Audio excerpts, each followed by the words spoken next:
Yo que vivo en la luna quiero darte mi granito de arena.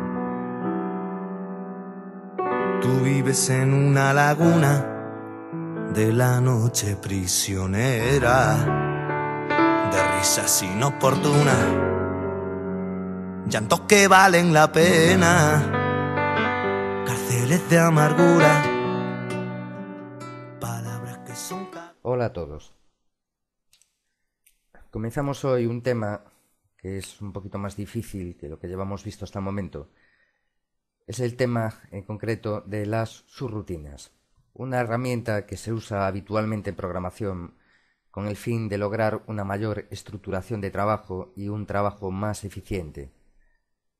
Hay gente recién llegada al tema de la programación de autómatas, electricistas fundamentalmente, que piensan que las rutinas son algo así como un lujo o incluso demasiado complicadas, como un intento de rizar el rizo, pero nada más apartado de la realidad.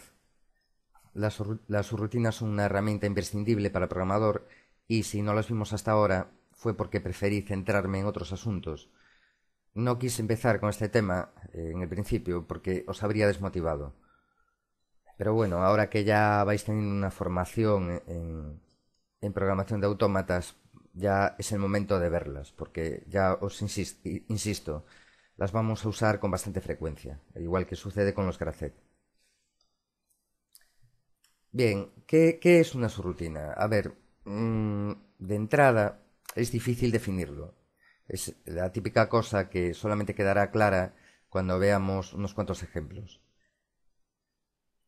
Bien, para hablar de las subrutinas hay que atacarlas por varios frentes. Mira, primero deciros que las subrutinas son equivalentes a las subrutinas y funciones de los lenguajes de programación, aquellos procedures de Pascal o las subrutinas y función de Visual Basic, por ejemplo. Si sabéis algo de lenguajes de programación, pues bueno, esta definición que os acabo de dar ya os arroja bastante luz sobre lo que vamos a ver.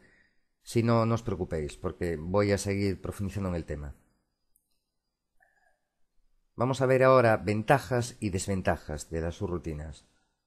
Las ventajas es que permiten una mayor estructuración. Lo que se trata es de conseguir un programa más ordenado. De hecho, una gran parte del curso se dedicó a eso, a lograr un programa más ordenado que permita minimizar los fallos y el tiempo necesario para el desarrollo. Después, otra ventaja muy importante de las subrutinas es que permiten reutilizar código. O sea, lo que hagamos en un proyecto determinado puede ser exportado fácilmente a otro proyecto. Recordaréis que os dije en el tema 1, en el tema introductorio, que uno de los objetivos de este curso era enseñaros algo que pudiese ser fácilmente exportable a otras marcas, a otros trabajos. Pues bien, en ese sentido, las subrutinas nos ayudan mucho. Ahora bien, igual que tienen sus ventajas, también tienen sus desventajas. Las desventajas son que el uso de subrutinas va a suponer un mayor consumo de memoria que si no las usásemos. ¿Vale? Por otra parte, normalmente las subrutinas aumentan la duración del ciclo de programa de la CPU. Es el tiempo que el autómata tarda en ejecutar todas las instrucciones del programa, desde la primera hasta la última. Hay que tener cuidado siempre con esto, porque a nosotros lo que nos interesa es que la duración del ciclo de programa de la CPU sea lo más bajo posible. Ya os advierto que un ciclo de programa alto no da más que problemas. Ahora os va a ser muy difícil entender el por qué un ciclo de programa alto es problemático. Lo más que os puedo decir, os puedo poner un ejemplo extremo, que es que si el ciclo de programa es tan alto que mientras están ejecutando las instrucciones a una señal externa de las que van cableadas al autómata, le da tiempo a cambiar, por ejemplo, de 0 a 1, de 1 a 0, varias veces, mal asunto. Porque mientras está ejecutando el programa, la CPU no está actualizando su memoria de entrada con el valor de las tarjetas de entrada digitales. Entonces se producirán una serie de cambios en la señal de los que el autómata no se enterará. ¿Vale? Por eso os digo que un ciclo de programa alto es mala cosa. No se trata tampoco de tener un ciclo de programa bajísimo, o sea, eso es imposible de conseguir, pero hay que tener cuidado de que no crezca mucho. De hecho, las CPUs de los autómatas vienen equipadas con una característica especial que se llama el perro guardián, que es una vigilancia del tiempo de ciclo. En caso de que el tiempo de ciclo de programa exceda de un valor, saltará el perro guardián, lo que significa que la CPU caerá a stop y se generará una alarma interna. De hecho, si os vais a la configuración hardware de la CPU, veréis que en la pestaña Ciclo, marca de ciclo, tenemos un campo que se llama Tiempo de vigilancia de ciclo. Este es el perro guardián del que os estoy hablando. En este caso, en el supuesto de que el programa del autómata tarde más de 150 milisegundos en ejecutarse, saltará la alarma del perro guardián y la CPU caerá a stop. De modo que quedaos con la idea que, si bien las subrutinas son muy beneficiosas para nosotros los programadores, hay que manejarlas con cuidado, ¿vale? Teniendo en cuenta estas limitaciones que nos imponen en el sentido de mayor consumo de memoria de programa y aumento de la duración de ciclo de programa de CPU.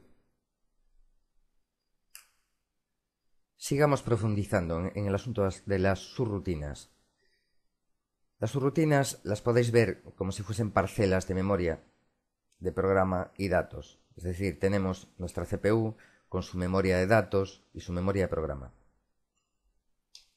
La subrutina sería una parcela que abarcaría parte de la superficie de la memoria de datos y parte de la superficie de la memoria de programa. ¿Veis que puse el texto FC dentro de la parcela de la subrutina? Porque las subrutinas en Step 7 no son más que los FCs que hemos estado manejando hasta el momento.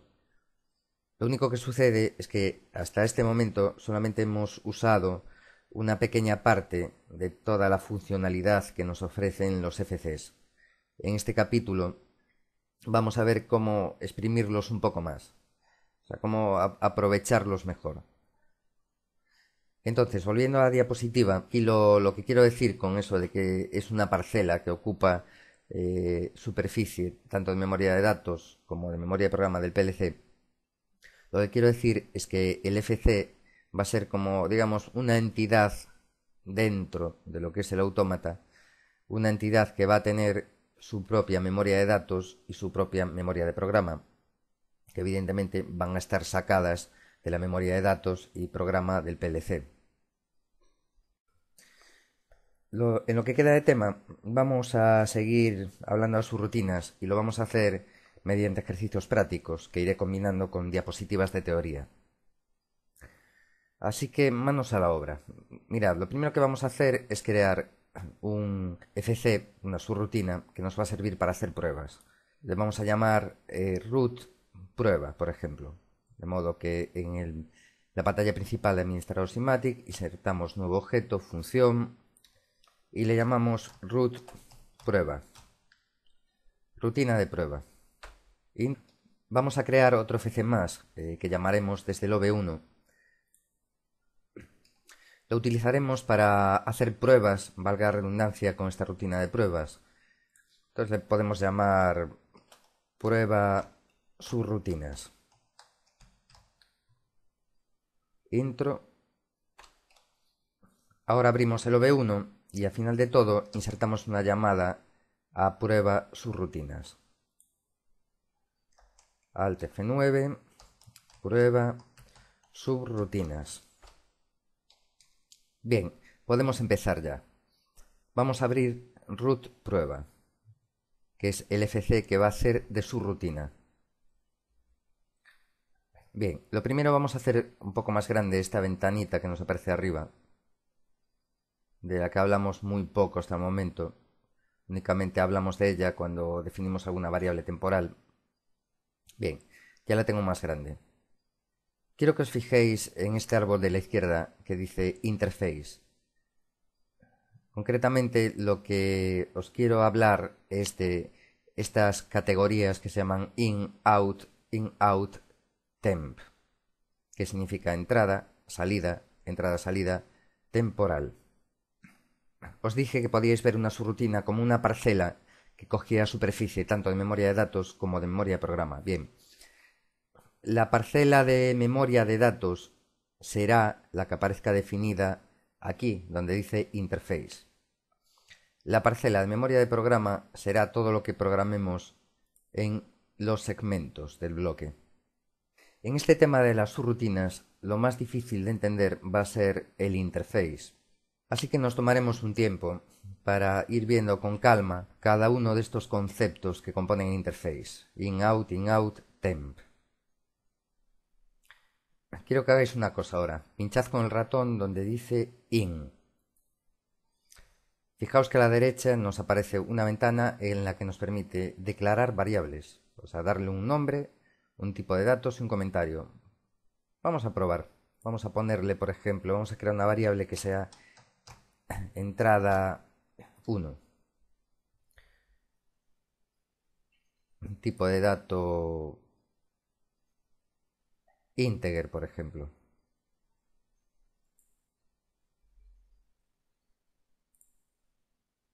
Fijaos que ahora en el concepto in nos aparece un desplegable a la izquierda. Hay un signo más que si pinchamos sobre él nos muestra las variables que tenemos declaradas en el bloque in. Lo que hemos hecho ha sido crear una variable en memoria de datos del autómata. Pero atención, esta memoria de datos no es ni la zona M, ni la zona E, ni la zona A, ni un bloque de datos, un DB, no es ninguna de las que conocéis. Es una zona aparte, reservada para FCs exclusivamente. Si venís a donde dice entrada 1, que es la variable que acabamos de crear, dais botón derecho al ratón, propiedades del objeto, podéis observar que lo que hemos hecho ha sido crear una variable como cualquier otra. De hecho, tiene una dirección inicial, 0.0. Vamos a probar a jugar un poco con esta variable. Vamos a introducir aquí algo de código de programa. En segmento 1 le vamos a decir, por ejemplo, que si dbroot segfs, que es el pulso cada segundo, está a 1, vamos a decirle que incremente el valor de entrada 1. Bien, observad lo que sucede, me da un fallo. Me dice que el área de declaración de la página actual var input no es compatible con el área de declaración formal var output del parámetro formal. Un mensaje que en principio no se entiende demasiado bien, pero lo que se refiere es que la instrucción addI no nos admite una variable que haya sido declarada en el interface in. Y tiene su explicación. Una explicación que vamos a ver dentro de muy poco. Bueno, vamos a hacer lo siguiente. Ya que nos permite volcar el resultado en entrada 1, lo vamos a volcar en alguna variable de las que ya tengamos creadas, alguna variable externa a la subrutina. Por ejemplo, alguna variable de las que no estemos usando en dbgra. Si os fijáis, yo le cambié un poquito el nombre a las variables que creamos en el capítulo anterior. Empezaban todas por tmp, pero tenían un número al final que no me gustaba, entonces las empecé numerando de tmp1 a tmp19. Vamos a usar esas variables. De modo que programad esto que os muestro aquí. Vale, sumo entrada 1 con 1 y vuelco el resultado en dbgra tmp2. Ahora haced lo siguiente. Abrid prueba subrutinas y en el segmento 1 haced una llamada a root prueba. Alt F9, root prueba. Fijaos lo que sucede. El administrador Simatic nos coloca ahí una caja como las que ya estáis acostumbrados a ver en el bloque OV1, por ejemplo, con la salvedad de que le ha añadido aquí a la izquierda una rama, un pequeño segmento horizontal, este de aquí. Un segmento que, si os fijáis, no aparece en ninguna de las cajas de FCs que tenemos programadas en el OV1. Nos aparecen a la izquierda del segmento 3 signos de interrogación. ¿Qué quieren decir esos 3 signos de interrogación? Lo que quieren decir es que el administrador Simatic está esperando que le indiquemos ahí el nombre de una variable de tipo integer. Bien, pues vamos a hacerlo. Vamos a poner dbgra tmp1. Bien, ahora está correctamente programada la llamada al bloque root prueba. Ya os comento, si hubiese declarado en el interface de root prueba más variables de tipo in o sea, no únicamente entrada 1, sino por ejemplo entrada 2 y entrada 3, en la llamada al FC root prueba no aparecería en tres segmentos, no aparecería un segmento horizontal, aparecería en tres segmentos horizontales. Pues bien, como os decía, ahora está correctamente configurada la llamada root prueba, pero ¿qué es esto? Pues veréis, esto no es ni más ni menos que lo siguiente. Hemos declarado unas variables, en este caso una, de tipo in, y le hemos asignado una variable externa de bgra tmp1. Lo que hicimos funciona de la siguiente forma. Es la que os indico aquí en la diapositiva. Antes de comenzar la ejecución del segmento 1 del FC, o sea, en el momento en que se procesa la llamada al FC root prueba, el autómata lo que hace es tomar una muestra de la variable externa de bgra tmp1 y almacenarla en la variable de entrada 1. No hace nada más. De modo que si guardamos o volcamos el programa al PLC sim y abrimos la monitorización del FC prueba sus rutinas y una tabla de variables en la que vemos el estado de bgra tmp1 y tmp2, el resultado es este.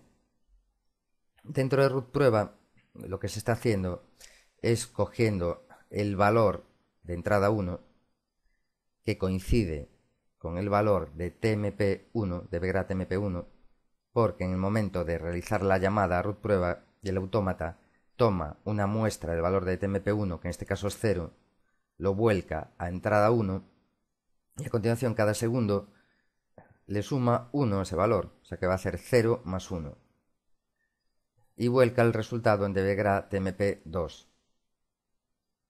Fijaos que si yo aquí en valor reforzado, en lugar de ponerle el valor 0 a tmp1, le pongo por ejemplo el valor 68 y fuerzo, en dbgra tmp2 me tendrá que aparecer 69. ¿Veis? Pues bien, esto es todo lo que hay que decir acerca de las variables tipo in. Seguramente os estaréis preguntando que para qué sirve todo esto. De momento es difícil ver para qué sirve. Lo único que estamos haciendo es irnos aproximando poco a poco a las subrutinas, pero ya ahora en breve veremos, comprenderéis perfectamente para qué sirven. Una vez analizadas las variables de interface tipo in, vamos a pasar a ver las de tipo out. Para ello, lo que vamos a hacer, lo primero, vamos a crear una variable tipo out a la que vamos a llamar salida 1, tipo integer, y vamos a hacer lo siguiente. Aquí, en lo que tenemos programado, le vamos a decir que sume entrada 1 con 1 y que el resultado no lo vuelque ahora en dbgra temp2, que lo vuelque en salida 1.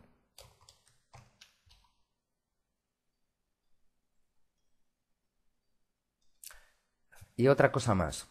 Vamos a crear una variable tipo in a mayores, de tipo boolean, que se va a llamar, por ejemplo, comtem,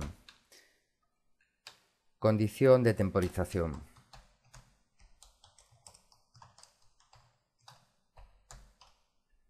Y aquí, en el segmento 1, vamos a poner un contacto abierto de contem,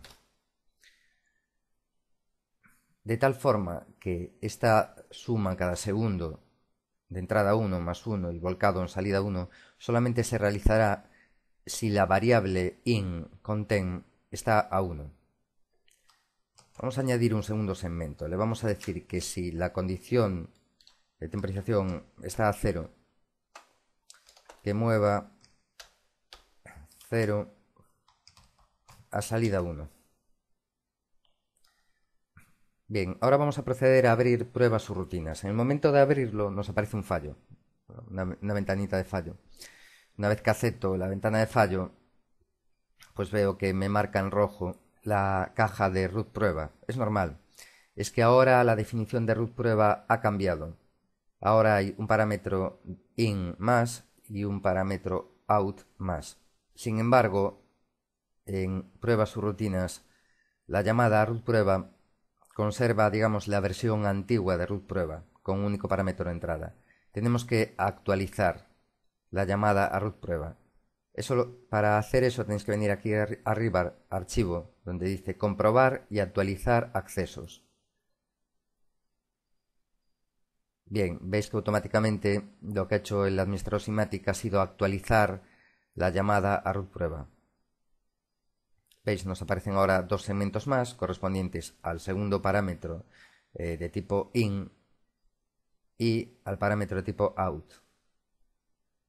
Los signos de interrogación en rojo lo que nos indican es que tenemos que indicarle una variable externa a la subrutina. Pues bien, vamos allá. Mirad lo que voy a hacer. Le voy a indicar que contain, la condición de temporización, va a ser la entrada de confirmación de marcha de la bomba interna.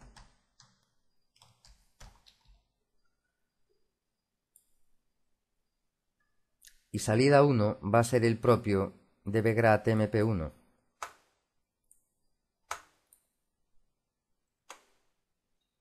Bien, está correctamente configurada la llamada a root prueba. Ahora lo único que hay que explicar es ¿qué es esto de aquí? Tenemos que hablar por tanto del interface out, que funciona como os indico en la diapositiva. Al terminar la ejecución del último segmento del FC, el autómata lo que va a hacer es volcar lo que haya en las variables del FC, las variables out, a las variables externas que le hayamos indicado en la llamada al FC.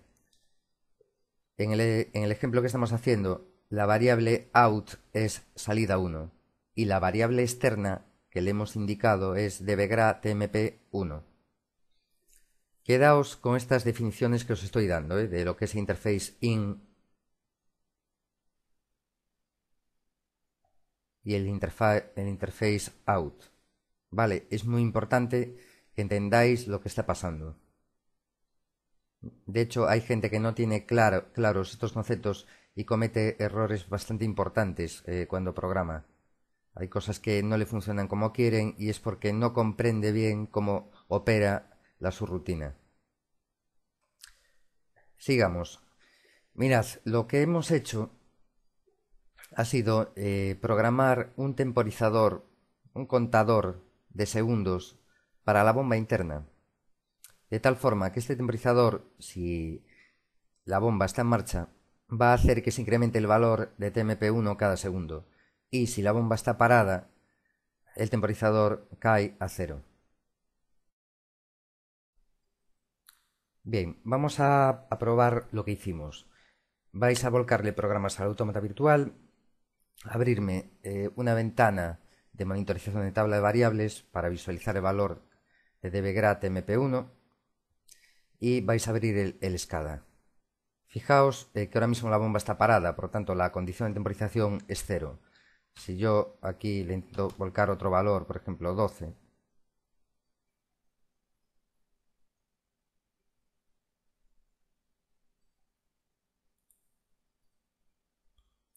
no me hace caso. ¿Veis? ¿Por qué? Porque como la condición de temporización no se cumple, la subrutina root prueba le está volcando el valor 0 a salida 1. Bien, vamos a poner en marcha la bomba, con lo cual la contemp se nos va a poner a 1.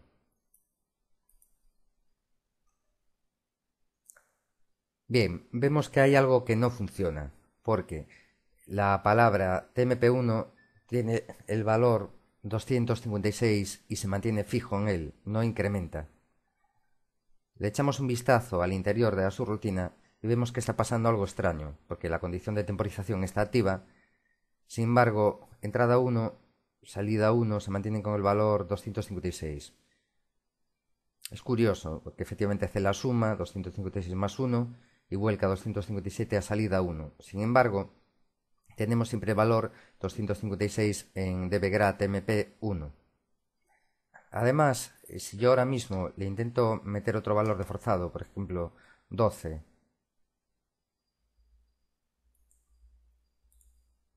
vemos que no obedece. Se mantiene fijo en el valor 256. Una cosa extraña. Uno se pregunta, ¿será culpa del SCADA? ¿Será culpa de lo que acabo de programar? Vamos a comprobarlo. En primer lugar, cerramos el SCADA, a ver si es culpa suya. Ya he cerrado el SCADA, voy a forzar. Nada, no obedece. No es culpa del SCADA. ¿Tendré algo mal programado en mi rutina prueba? Pues vamos a anular la llamada. F2, dbroot, off. Guardo y vuelco en el autómata. Bien, ahora voy a intentar forzar dbgrad mp1 a ver qué pasa. Sí, me permite forzar. Entonces el problema está en root prueba. De modo que voy a anular este dbroot off, lo voy a borrar, voy a dejar todo tal como estaba, guardo y vuelco en el autómata.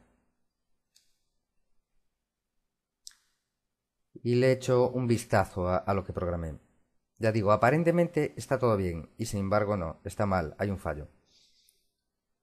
Es en casos como este que tengo visto a algún programador, a pocos, pero alguno vi, que se desespera, se tira los pelos, casi llora, grita, patalea, que dice, lo que hice está bien, ¿por qué no funciona? Esto es una mierda, no sé qué. Va, esto con otra marca no me pasaba. Bueno, en fin, pues mira, ya os dije que el autómata tiene una alta capacidad de procesamiento, pero tiene baja capacidad de aprendizaje comparado con un ser humano. O sea, el autómata va a hacer exactamente lo que nosotros le digamos.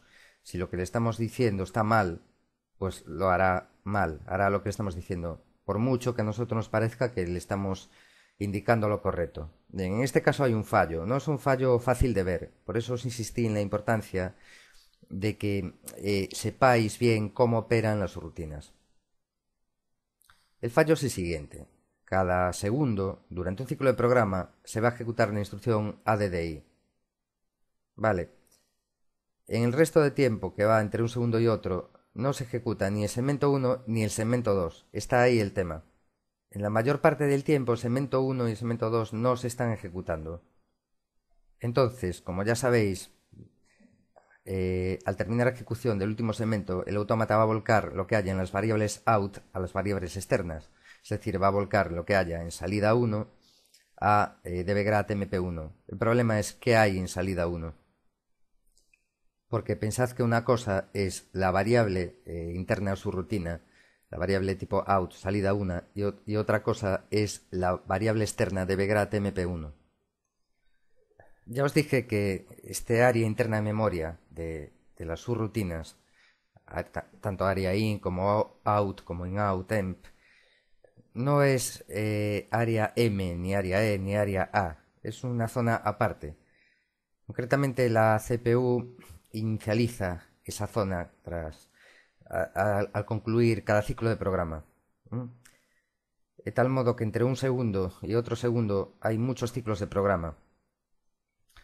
Al acabar el ciclo de programa en el que se ejecuta el segmento 1, en el siguiente ciclo ya no se ejecuta el segmento 1. Habrá que esperar varios ciclos de programa hasta que se complete un segundo. Pero bueno, acaba ese ciclo de programa en el que se ejecuta el segmento 1 y en el siguiente ciclo lo que hace la CPU es inicializar el valor de esas áreas in, out, temp. Vale, pone un valor que en este caso vemos que es el 256. Y decíamos que al concluir la ejecución del último segmento, el 2, lo que va a hacer la CPU es volcar lo que haya en salida 1 a la variable externa que le hayamos indicado, que es dbgrad mp1. Por tanto, va a volcar ese 256 de memoria interna de la subrutina a dbgrad mp1.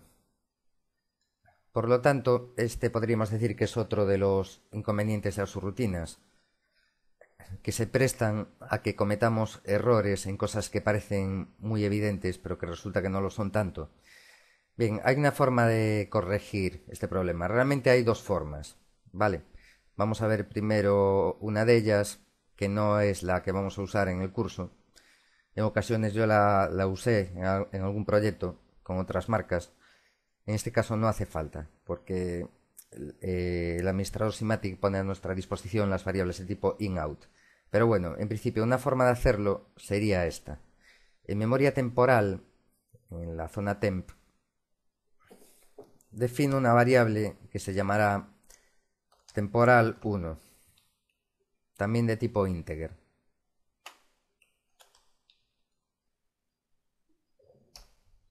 Y ahora, antes de nada, en el primer segmento, se inserta un segmento al principio, y lo que hago es move entrada 1 a temporal 1. Al final de todo, inserto otro segmento, en el que hago una operación inversa. Alt F9 move temporal 1 a salida 1. Digamos, hago una copia de seguridad temporal de lo que hay en entrada 1, que es de bgrat mp1 a temporal 1. Y al final del programa, lo que hago es mover temporal 1 a salida 1. De esta forma, lo que voy a hacer es asegurarme de que a salida 1, en ese tiempo que va entre un segundo y otro, se le va a volcar siempre el valor de lo que haya en nuestro temporizador externo. Lo siguiente que tengo que hacer es, aquí en la instrucción suma, tanto en el segmento 2 como en el segmento 3, no voy a manejar ya entrada 1, salida 1, voy a manejar temporal 1 exclusivamente. Vale. He reemplazado en lo que es los segmentos 2 y 3, entrada 1 y salida 1 por temporal 1. Ahora esto sí que va a funcionar, ¿eh? Porque en todo momento a salida 1 se le está volcando el valor de lo que hay en el temporizador externo. De hecho, si volvemos a cargar programa en autómata y abrimos de nuevo SCADA, vemos que ahora nos está funcionando. O sea, cada segundo está incrementando en 1 el valor del temporizador. Si ahora yo paro la bomba,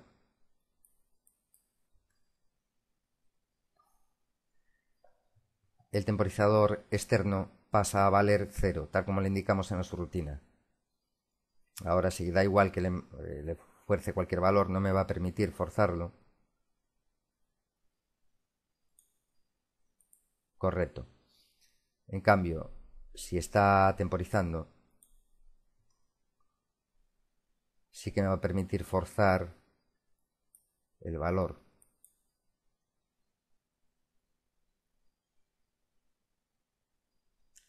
Bien, con esto acabamos la explicación acerca de las variables de tipo out. Como veis, lo que tuvimos que hacer para que nos funcione nuestra subrutina de temporización es muy enrevesado. Probablemente a muchos de vosotros os estará costando entenderlo. Es bastante complejo.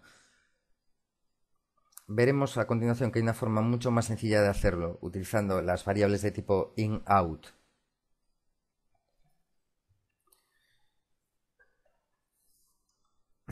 El interface in-out se caracteriza por tener las propiedades del interface in y las del interface out.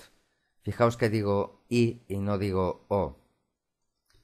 Esto lo que implica es que antes de empezar la ejecución del segmento 1 de la subrutina, el autómata toma una muestra de las variables externas asociadas y las almacena en las variables in-out. Finalmente, cuando termina la ejecución del último segmento, el autómata vuelca el contenido de las variables in-out a las variables externas. Que si os fijáis es lo que tuve que hacer yo en la subrutina de prueba en el segmento 1 y en el último segmento, puesto que no estaba utilizando variables de tipo in-out, sino únicamente in y únicamente out. Entonces, para suplir la carencia que tienen las variables out, tuve que hacer lo que veis aquí. O sea, en el segmento 1, mover la variable asociada al temporizador a una variable interna llamada temporal 1 y en el último segmento mover la variable temporal 1 a otra variable, en este caso out, pero también asociada al temporizador. De modo que ahora, si queremos adaptar la subrutina a las variables in-out, lo que vamos a hacer primero es cargarnos en el interface in la variable entrada 1 y en el interface out salida 1. También en temporal vamos a eliminar la que creamos, temporal 1. Así pues, esta aquí la elimino. Elimino también la variable out y finalmente elimino la temporal.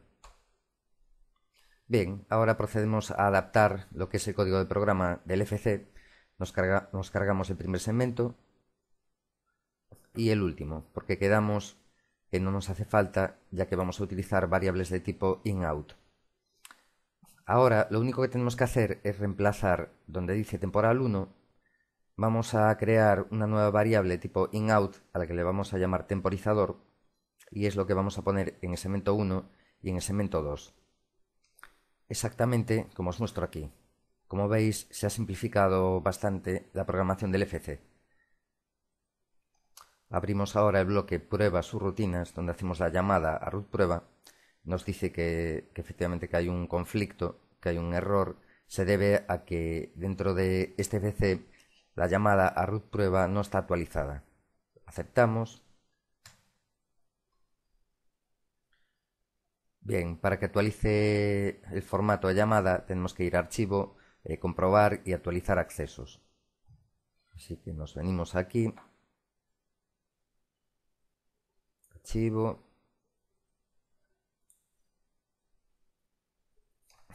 y vemos que no nos hace caso. Bueno, si no va de una forma irá de otra. Tenemos que pinchar con el botón derecho del ratón aquí en la caja de la rutina prueba y decirle actualizar llamada.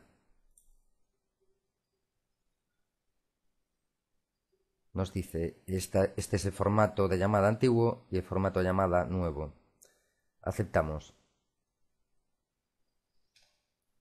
Y ahora aquí lo que tenemos que poner es la variable externa que irá asociada al temporizador interno.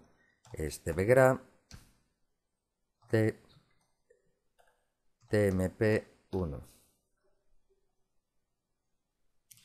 Y ahora procedemos a probar lo que hemos programado.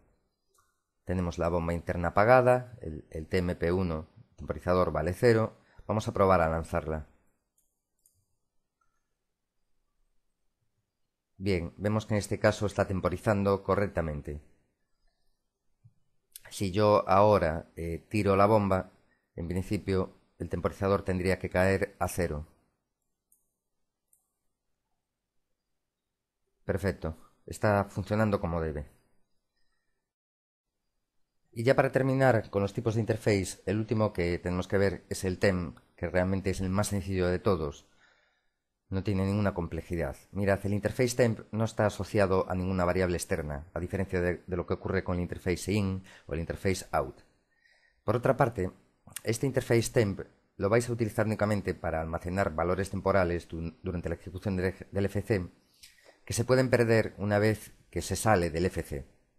Este es el caso, por ejemplo, del anterior ejercicio, no, el anterior, en el que usábamos solamente variables de tipo in y out, y no la de in-out. Entonces hacíamos una copia de seguridad en el segmento 1 del valor de entrada 1 a temporal 1, y en el último segmento hacíamos la operación inversa, una copia de seguridad de temporal 1 a salida 1. Bien, una vez que esa copia de seguridad ha sido hecha, podemos perder perfectamente el valor que haya en temporal 1, que no nos va a suponer un problema para nuestro programa.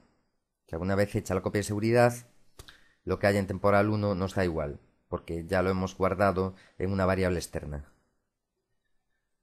Poco hay que probar de las variables de tipo temp. Yo lo único os propongo ahora mismo un ejercicio a modo de incluso de diversión, bastante simpático, y nos sirve para profundizar un poco más en cómo opera la CPU. Bien, lo primero de todo, para hacer la práctica, vamos a crear un nuevo FC que le vamos a llamar root prueba 2. Entonces nada, insertamos objeto, función, nombre simbólico, root prueba 2. Dentro de root prueba 2 creamos una variable que llamamos temporal de tipo integer.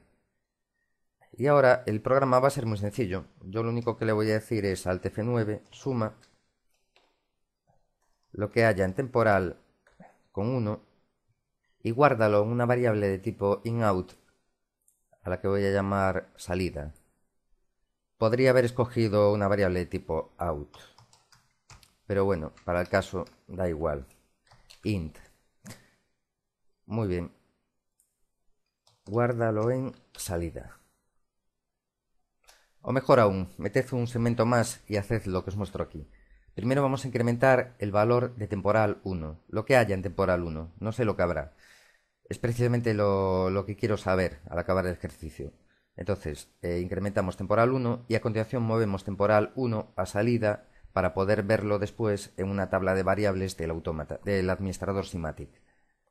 Abrid ahora el FC prueba sus rutinas y añadid segmentos 2, 3, 4 y 5 con la programación que os muestro aquí. Son idénticos los 4. Lo único que cambia es la variable de salida. La primera es de Vegra TMP10, la siguiente TMP11, TMP12, TMP13. De tal forma que en TMP10 yo lo que estoy viendo es el valor que hay en la variable temporal tras la primera llamada a root prueba 2. Después, en TMP11 lo que veo es lo que hay en temporal, en la variable interna temporal, tras la segunda llamada a root prueba 2. Así sucesivamente. Porque yo lo que quiero ahora mismo con este ejercicio es ver cómo trata el autómata las variables de tipo temp. ¿Qué es lo que pasa con ellas? Por eso hago lo que os muestro aquí. Manipulo manipulo temporal dentro de la rutina y muestro su valor en una variable externa. Lo manipulo varias veces, es decir, hago varias llamadas a root prueba 2 y por cada una de esas llamadas pues muestro en la variable externa el resultado de la manipulación de temporal, que en este caso la manipulación consiste en sumarle 1. Bien, a continuación en una tabla de variables pues visualizo los valores de TMP10, 11, 12 y 13. Observo lo siguiente. Mirad, estos valores de estado, como ya os acabo de comentar, pues son, al fin y al cabo, son los valores de temporal de la variable temp por cada ejecución de root prueba 2. Bien, observo que en el primer, o sea, cuando empieza el ciclo de programa, primera llamada, root prueba 2, lo primero que observo es que el valor de temporal es 0. Root prueba 2 lo incrementa en 1, ¿vale? Que es lo que se ve aquí. En la segunda llamada a root prueba 2 incrementa en 1 el valor de temporal y almacena el resultado 2 otra vez en temporal. Observad que el autómata, tras la ejecución de la rutina prueba 2, de la primera ejecución de la rutina prueba 2, no borró el valor de temporal. Si hubiera borrado el valor de temporal, en esta casilla estaríamos viendo un 1 y vemos un 2. Lo mismo sucede al acabar de ejecutar root prueba 2. El autómata no está borrando el valor de temporal, porque si no aquí no veríamos un 3, veríamos también un 1. Bien, lo mismo sucede en el último caso. Conservó el valor que tenía, es decir, 3, le sumó 1 y dio como resultado 4.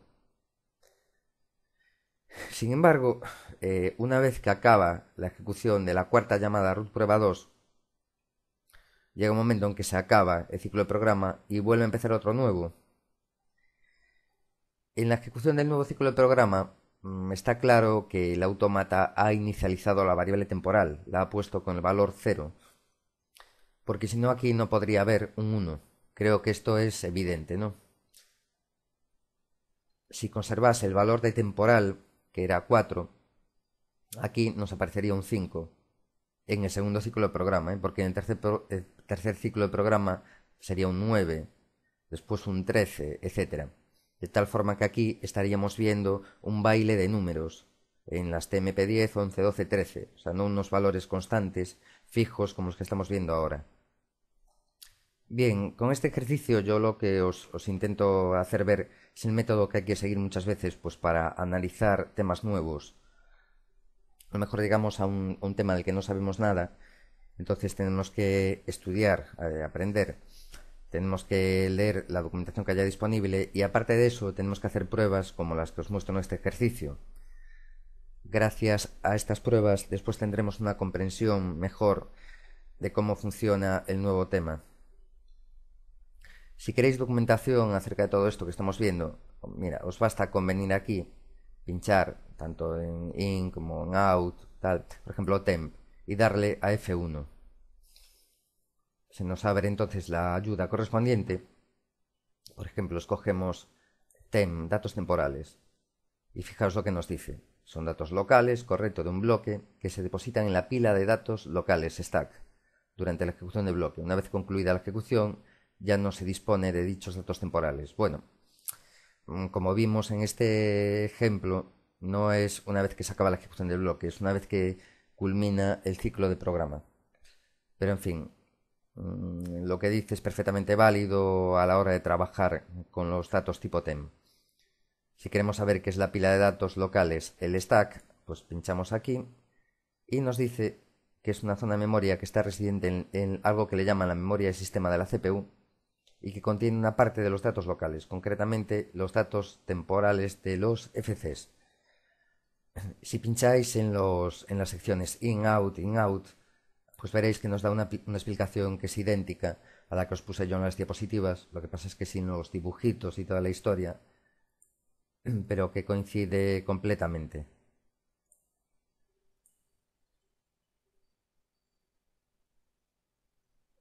Y antes de acabar el capítulo, dada la complejidad de todo lo que hemos visto, es conveniente detenerse un momento, echar la vista atrás y hacer un resumen de todo lo que hemos tratado.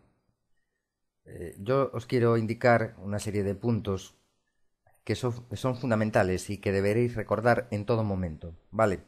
Cuando trabajéis con FCs. Mirad, lo primero que quiero hacer hincapié es la importancia que tienen los FCs. Nosotros hemos creado un FC al que le llamamos root prueba, que con ese nombre no dice mucho, la verdad.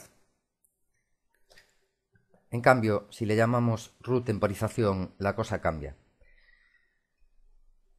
Es muy importante lo que hicimos, pero ¿por qué es importante? Porque hemos creado una rutina genérica de temporización. En este caso, que veis ahí, la utilizamos pues, para la bomba interna, pero podríamos haberlo utilizado para cualquier dispositivo de la planta. Por ejemplo, la bomba piraña, como veis aquí. Y quien dice la bomba piraña dice a soplante 1, 2, ya os digo, cualquier motor de la planta. Esto es mucho más ordenado que colocar, en vez de la llamada a la rutina, colocar todas las instrucciones que componen la subrutina, pero en vez de utilizar variables internas de rutina, utilizar pues directamente eso, la bomba interna en mar, dbgrat mp1. Así queda mucho más ordenado, queda todo más centralizado. Y otro detalle muy importante. Imaginad que la rutina de temporización tal como está no nos sirve, que le tenemos que meter un pequeño añadido. Por ejemplo, decirle que la temporización no caiga a cero cuando cae la condición de temporización, sino que cuando cae la condición de temporización que deje de temporizar y que el temporizador únicamente se ponga a cero cuando pase, por ejemplo, del valor 9999. Es mucho más cómodo modificar este trozo de programa en un solo punto, en concreto dentro de la rutina. O sea, aquí tenemos la rutina tal como la dejamos. Pues bien, os decía, me es mucho más cómodo hacer el cambio en un único punto, en concreto dentro de la rutina, frente a tener que cambiar la programación en más de un punto del programa, como ocurriría si yo no hubiese usado llamada a su rutina. Si yo no hubiese usado llamada a su rutina para programar esta temporización, veis, tendría que programar los dos segmentos de la rutina, en este caso para la bomba interna, como veis aquí, y copiar y pegar, cambiar nombres de tal forma que lo que se use ahora sea la bomba piraña. Claro, el problema, la cantidad de dispositivos que puedo tener pues es bastante elevada, de forma que me encuentro que a lo mejor tengo que cambiar programa en 40 puntos, ¿no? En concreto aquí lo que tendría que cambiar es la condición de borrado del temporizador. Os digo, es mucho más fácil cambiar dentro de un único punto, que es la subrutina, que no tener que andar cambiando en múltiples puntos del programa. De forma que me imagino que estaremos de acuerdo que el uso de subrutinas es imprescindible para el programador. Bien, siguiente cosa. Como vimos, las subrutinas a veces se prestan a bastante confusión. De hecho, hubo un ejercicio que hicimos que al principio no nos funcionaba pues por un fallo conceptual, un fallo que era muy difícil de ver.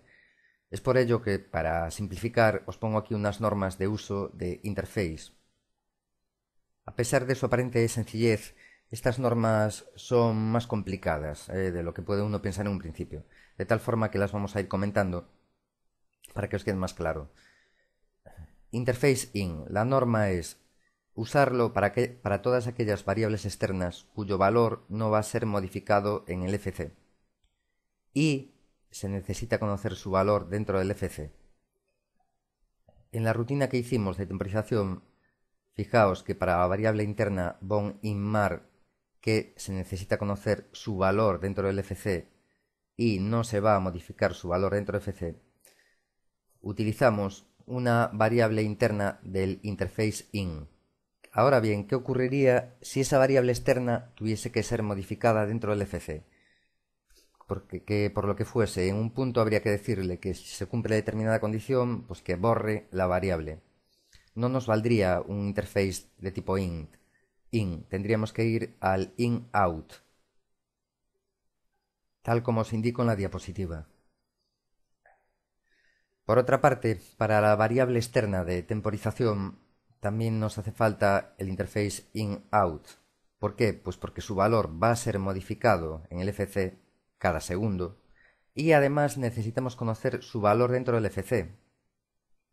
Porque la instrucción que lo va a modificar es súmale 1 al valor actual del temporizador. De modo que necesitamos conocer el valor actual del temporizador para sumarle 1 y a continuación volcar el resultado en el temporizador. Bien, finalmente el interface out se utiliza para todas aquellas variables externas cuyo valor va a ser modificado, ojo a esto, continuamente en todos los ciclos de programa. Ya vimos lo que pasaba cuando intentamos usar una variable de tipo out para el temporizador, que como no se modifica su valor continuamente, sino esporádicamente, o sea, una vez por segundo, después la temporización no funcionaba como nosotros queríamos. Bien, esta es la primera condición. Su valor va a ser modificado continuamente y no se necesita conocer dicho valor dentro del FC. Si necesitase conocer su valor dentro del FC, el interface out no me valdría, por el motivo de que una consulta a una variable out no tiene demasiado sentido. Si tenemos en cuenta que el autómata no carga el valor de las variables out en el primer segmento con el valor de las variables externas, sino que se limita cuando acaba el FC a volcar lo que haya en las variables out a las variables externas. De modo que ya lo sabéis, en caso de duda, cuando creéis vuestras propias subrutinas, acudid a estas normas de uso de interface. En los primeros tiempos tendréis que acudir con bastante frecuencia a estas normas, porque es habitual cometer fallos en el manejo de FCs. Tened siempre en cuenta esto que os voy a decir. Cuando vosotros programéis un FC y no funcione como queréis, y después de hacerle 1000 pruebas y chequeos siga sin funcionar, no falla. Estáis teniendo un error de concepto, un error básico. Estáis haciendo algo que os parece que está bien hecho, o sea que es más que evidente que está bien hecho y sin embargo está mal. Vale, hay una norma de estas que no se está respetando. Es bastante frecuente que suceda esto en los primeros tiempos, ya os aviso. De modo que podéis ver al interface in como un interface de campos de solo lectura, al out como un interface de campos de solo escritura y al in-out como un interface de campos de lectura y escritura. Luego quiero que tengáis en cuenta esto que os indico aquí abajo. A la hora de programar el FC vais a poder acceder tanto a variables externas como a variables internas temporales. De hecho, nosotros en nuestra rutina de temporización estamos accediendo a una variable externa en un punto del FC. Estamos accediendo a dbroot segfs, que es totalmente externa al FC. ¿Vale? Quiero decir, no vais a tener ningún problema cuando intentéis acceder a una variable externa a la rutina. Y de esta forma llegamos al término del capítulo. Quedan todavía cosas por hacer referente a sus rutinas. Concretamente, sería ideal ahora mismo pues, definir una subrutina para la programación del graph de estados de los dispositivos, También sería conveniente definir otra para los contadores horarios, que de momento no les hemos tocado. ¿Por qué? Bueno, pues sencillamente porque son partes de la programación que se repiten, son idénticas unas a otras. Lo único que tenemos que hacer pues es un copia-pega y cambiar el nombre de las variables que intervienen en la programación. Pero por lo demás, la programación de gracia de estados de la bomba interna va a ser la misma que la de la bomba piraña. Y a los cuentahoras pasa lo mismo también. Va a ser igual la programación del cuentahoras de la interna que de la piraña y que cualquier otro dispositivo de la planta. Entonces lo correcto en estos casos es hacer una subrutina. Siempre y cuando, eso sí, pues bueno, la capacidad de la CPU nos lo permita. Porque como ya os comenté, las subrutinas consumen recursos. O sea, podría llegar un momento en que nos quedásemos sin memoria de programa disponible, porque las CPUs tienen una capacidad limitada. Podría suceder, o que se nos disparase mucho el tiempo de ciclo, pero por término medio, si tomamos las debidas precauciones y vamos probando a medida que programamos, no va a haber demasiado problema, ¿vale? De modo que por hoy eso es todo. Os hablo Jorge Labora, nos vemos en el próximo capítulo. Por eso piensa que soy un sueño, sueña que pienso, mándame un beso, llámame un dialecto, estoy en el metro sin cobertura y en la parada de tu cintura, y alégrame esta triste figura, cuéntame un cuento, dame locura, porque si no luego me lo invento. Piensa que soy un sueño, sueña que pienso, mándame un beso, llámame un